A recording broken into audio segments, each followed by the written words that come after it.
1805년 1월 12일 새벽, 창덕궁 경복전 침전에서 촛불 하나가 깜빡였다. 61세 대왕 대비의 손이 이불 밖으로 떨어졌고 상궁이 그 손을 잡으려는 순간 무언가가 바닥에 떨어졌다. 낡은 종이 한 장, 가장자리가 찢어져 있었고 먹물이 번진 글씨 몇 자만 남아 있었다. 상궁이 그것을 집어들려는 순간 다른 손이 먼저 낚아챘다. 그리고 그 종이는 영원히 사라졌다. 그런데 이 사건엔 공식 기록이 숨긴 빈칸이 있었다. 대체 누가 지웠을까? 왜 하필 그날이었을까? 오늘은 그 빈칸을 따라가며 마지막에 사라진 한 사람의 정체까지 닿아본다. 이 이야기의 핵심은 정순왕후가 아니다. 그녀 곁에서 46년간 침묵했던 누군가다. 그리고 그 순간 누군가가 이미 결말을 바꿔놓고 있었다. 이상하게도 정순왕후가 죽은 날의 승정원 일기는 유독 짧다.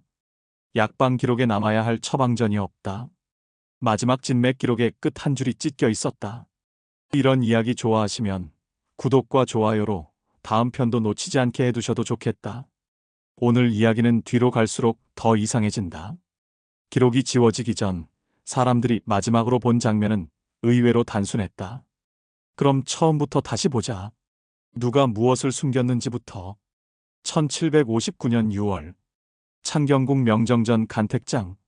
수십 명의 처녀들이 무릎을 꿇고 앉아 있었다. 숨소리만 들렸다. 66세 영조가 천천히 걸어 들어왔다. 백발의 허리가 굽었지만 눈빛만은 칼날처럼 날카로웠다. 영조는 규수들을 하나씩 훑어보다 갑자기 질문을 던졌다. 세상에서 가장 깊은 것이 무엇이냐? 산이 깊다는 답, 물이 깊다는 답이 이어졌다. 그때 14세 김씨가 입을 열었다. 인심이 가장 깊사옵니다. 영조의 눈이 번쩍 뜨였다. 사람의 마음. 산과 물은 눈에 보이지만 마음은 헤아릴 수 없다는 뜻이었다. 영조는 다시 물었다. 그렇다면 가장 아름다운 꽃은? 모란, 장미라는 답이 나왔지만 김씨는 다르게 답했다. 목화꽃이 가장 아름답사옵니다. 백성을 따뜻하게 만드는 꽃이기 때문이옵니다. 영조는 고개를 끄덕였다. 백성을 먼저 생각하는 마음. 14세 소녀의 입에서 나온 답이라고는 믿기지 않았다. 영조의 마음은 이미 정해졌다. 그런데 진짜 문제는 다음 날이었다. 1759년 6월 22일 창경궁 명정전에서 혼례가 치러졌다. 66세 노인과 15세 소녀, 나이 차이 51세. 더 기이한 건 가족관계였다. 신부의 할아버지 김선경이 영조보다 5살 어렸다. 사위가 장인의 아버지보다 나이가 많았다. 신부는 사도세자보다 10살 어렸고 훗날 정조가 될 세손보다 겨우 7살 많았다. 할머니가 된 것이다. 손자뻘 되는 아이. 입궁 후 며칠 뒤 상궁들이 새 왕비의 치수를 재려고 했다.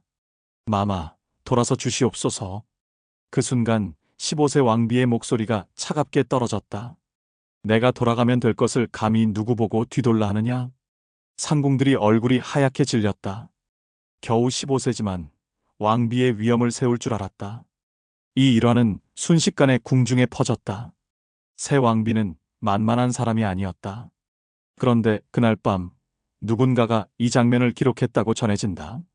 하지만 정작 승정원 일기에는 이 기록이 없다. 누군가 지운 것이다. 기록은 여기서 끊겼지만 소문은 멈추지 않았다. 1762년 윤호월 13일 창경궁에 비명이 울려 퍼졌다. 사도세자가 뒤주에 갇히는 소리였다. 당시 정순왕후의 나이는 18세. 입궁한 지 3년밖에 되지 않았다. 실록에는 이날의 기록이 빼곡하다. 영조가 세자를 부르는 장면, 세자가 뒤주에 들어가는 장면, 8일간의 기록. 하지만 이상한 점이 있다. 오후 1시부터 4시까지 정확히 3시간의 기록이 비어있다. 그 시간 동안 정순왕후는 어디 있었을까? 승정원 일기에는 단 한 줄도 없다. 내의원 기록에도 없다. 훗날 사람들은 정순왕후가 사도세자를 모함했다고 말했다. 하지만 그건 사실이 아니다. 당시 영조는 세자의 생모 영빈 이씨와 상의했지 정순왕후와 상의했다는 기록은 없다. 18세 소녀가, 자식도 없는 소녀가 무슨 힘으로 세자를 제거하겠는가. 그런데 정사에는 없지만 한 야사에는 이렇게 전해진다. 그날 오후 3시 정순왕후가 침전에서 약첩 한 장을 태웠다고. 누구의 약첩이었는지는 기록되지 않았다. 그리고 그날 밤 한 사람이 조용히 사라졌다고 한다. 1776년 영조 승하. 정조 즉위. 정조는 척신 정치를 청산하겠다고 선언했다. 영조 말년에 권력을 휘두르던 외척들을 제거하기 시작했다. 그 칼날은 정순왕후의 친정에도 향했다. 오빠 김귀주. 영조 때 남당을 이루며 세력을 확장했던 인물이었다. 처음에는 정조를 도와 홍인한, 정우겸을 탄핵하는 데 동참했다. 하지만 정조의 태도가 급변했다. 홍인한 처분이 끝나자마자 김귀주를 흑산도로 귀양 보낸 것이다. 표면적 이유는 김귀주가 해경궁 홍씨에게 무례했다는 것. 하지만 진짜 이유는 달랐다. 정조는 연석에서 이렇게 밝혔다. 김귀주가 영조 때 외조부 홍봉안을 탄핵했기 때문이라고. 어머니 해경궁의 친정아버지를 공격한 것을 용서할 수 없다는 것이었다. 정순왕후는 충격을 받았다. 손자뻘되는 왕에게 친오빠가 귀양을 갔다. 그것도 먼 흑산도로. 1786년 김귀주는 유배지에서 죽었다. 정사에는 병사했다고 기록되어 있다. 하지만 다른 기록에서는 김귀주가 죽기 직전 누군가에게 편지를 보냈다고 전해진다. 그 편지에는 단 한 줄만 적혀 있었다고 한다. 약방의 기록을 찾아보라. 마지막 순간 누군가가 웃었다고 전해진다. 1800년 6월 28일 정조급서. 겨우 49세였다. 너무나 갑작스러운 죽음이었다. 정조의 아들 순조가 즉위했다. 나이는 겨우 11세. 정순왕후가 대왕대비로 승격되어 수렴청정을 하게 되었다. 56세의 나이였다. 정조가 죽은 다음 날 정순왕후는 언문교지를 내렸다. 7월 4일 좌의정 심한지를 영의정으로 임명했다. 좌의정에는 이시수를 앉혔다. 모두 노론 벽파 인사들이었다. 이것은 파격적인 조치였다. 국상 중에는 모든 정사, 특히 인사조치를 중지하는 것이 관례였다. 하지만 정순왕후는 관례를 깼다. 영의정 이병모가 청나라 사신으로 가 있어 교체해야 한다는 명분을 내세웠다. 하지만 진짜 의도는 명확했다. 정조시대의 인물들을 제거하고 자신의 사람들로 조정을 채우는 것. 정순왕후는 망설이지 않았다. 정조의 측근 홍국영, 정민씨의 관작을 추탈했다. 서얼들을 처벌했다. 윤행임은 권세를 농단했다는 이유로 사사했다. 그런데 이상한 점이 있었다. 내의원 기록에서 정조의 마지막 진맥 기록이 사라졌다. 정조가 죽기 직전 3일간의 처방전도 없었다. 가능성이 있다. 누군가 의도적으로 지웠을. 그리고 그날 밤 기록이 멈춘 지점에서 발자국 소리가 들린다. 여기서부터는 우리가 알던 이야기가 아니었다. 1762년 뒤주 사건 당일 오후 1시부터 4시까지 비어있던 3시간. 1786년 김귀주가 죽기 직전 보낸 편지. 약방의 기록을 찾아보라. 1800년 정조급서 직후 사라진 진맥 기록.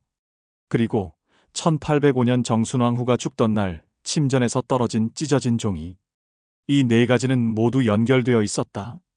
같은 사람이 지운 것이다. 정순왕후가 간택장에서 말했던 그 한마디.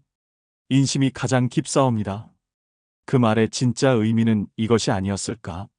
사람의 마음은 헤아릴 수 없고 그 깊이만큼 숨길 수 있다는 것. 가장 무서운 건 진실이 아니라 침묵이었다. 정순왕후 곁에는 46년간 한 사람이 있었다. 승정원 일기에도 실록에도 이름이 거의 나오지 않는 사람. 내의원 소속 여관이었다고 전해진다. 정순왕후가 입궁할 때부터 마지막 순간까지 곁을 지킨 사람. 그 사람이 기록을 지웠다. 뒤주 사건 당시의 약첩을, 김귀주가 남긴 편지의 내용을, 정조의 마지막 처방전을. 왜? 정순왕후를 지키기 위해서였다. 그날 밤 기록이 멈춘 지점에서 발자국 소리가 들린다. 여기까지 보셨다면 오늘의 핵심 퍼즐 조각은 이제 들어왔다. 구독과 좋아요를 해두시면 다음 이야기에서 사라진 인물의 끝까지 이어서 들을 수 있다. 1801년 1월 10일 정순왕후는 천주교 엄금령을 내렸다. 선왕께서는 정악이 밝아지면 사악은 저절로 사라질 것이라 하셨으나 지금 사악이 날로 치성해지고 있다. 천주교는 무부무군의 일륜지교였다. 아비도 없고 임금도 없다는 위험한 사상. 하지만 진짜 이유는 정치였다. 천주교 신자 중에는 남인 세력이 많았다. 정조시대에 성장한 남인들. 정순왕후와 벽파는 이들을 제거하고 싶었다. 천주교 탄압은 완벽한 명분이었다. 신유사옥이 시작되었다. 중국인 신부 주문모가 잡혔다. 이승훈, 정약종이 체포되었다. 정양용, 정약전은 유배형을 받았다. 하지만 정순왕후의 칼날은 천주교 신자들에게만 향하지 않았다. 정조의 이복동생 은원군이 처형되었다. 해경궁 홍씨의 동생 홍낙임도 사형당했다. 정조가 설치했던 장용령이 폐지되었다. 300명이 처형되거나 옥사했다. 그런데 의금부 기록 중 한 문서함이 통째로 사라졌다. 신유사옥 신문 기록 중 일부가 없어진 것이다. 정사에는 없지만 가능성이 있다. 그 문서함에는 정순왕후와 직접 관련된 무언가가 있었을. 정조가 죽기 전 누군가에게 남긴 밀서였다는 설도 있다. 그리고 그날 밤 한 사람이 조용히 사라졌다고 한다. 1804년 2월 9일 정순왕후는 수렴청정에서 물러났다. 순조가 15세가 되어 친정을 시작한 것이다. 하지만 순조 뒤에는 새로운 세력이 있었다. 장인 김조순, 안동 김씨였다. 정조는 죽기 직전 순조의 왕비를 간택했는데 바로 김조순의 딸이었다. 정조는 정순왕후의 세력을 견제하기 위해 안동 김씨를 끌어들인 것이었다. 순조가 친정을 시작하자 김조순이 움직였다. 벽파에 대한 공세가 시작되었다. 정순왕후의 측근들이 하나씩 제거되었다. 수렴청정에서 물러난 지 6개월 만에 정순왕후는 다시 수렴을 치고 정사에 개입하려 했다. 순조를 시켜 대신들을 불렀다. 하지만 정작 정순왕후는 순조 뒤에 수렴을 치고 앉아 있었다. 좌의정 이시수가 일어났다. 그는 정순왕후의 지난 4년간의 업적을 칭송했다. 그리고는 말을 바꿨다. 그건 그렇고 지금 하시는 일이 이치에 맞습니까? 할 말이 있으면 성상께서 하실 것이니 수렴하지 마시죠. 대놓고 수렴을 거둘 것을 청한 것이다. 소론이었던 이시수조차 정순왕후의 재수렴을 반대했다. 정순왕후는 더 이상 버틸 수 없었다. 기록은 여기서 끊겼지만 소문은 멈추지 않았다.